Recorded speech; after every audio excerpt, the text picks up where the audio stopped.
What is going on, guys? Welcome in today's video on how to download the game Atomic Heart on your PC. So if you buy games at Steam, it can get really expensive, especially the latest ones.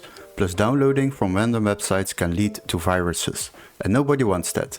But don't worry, in this video I will show you how to download this game without overspending and keeping your PC safe.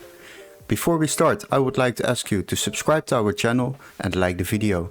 Once you have done that, open your Google browser, and we need to locate this game first on Steam before we can proceed to another website. So go to the Steam website, after that open it, and now we are searching for Atomic Heart.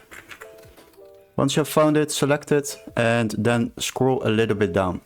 And as you can see, there is a free demo available, but we would like to have the full game.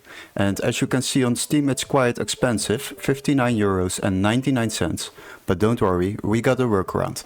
What you need to do is open the video description where it says find game here, and you will be redirected to this website. Now search for the same game.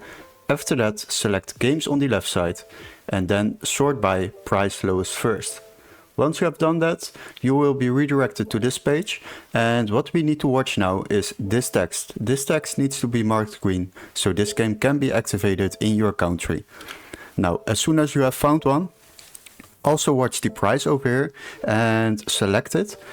Now select the game, and as you can see, we already can purchase this game for just €19.37 instead of €59.99.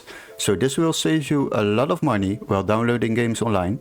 And as soon as you purchase this game, you will receive an email confirmation with all the steps to follow, including an activation key for the game on Steam or a new Steam account to download this game on your PC, but much cheaper than through the Steam store where the price is €59.99.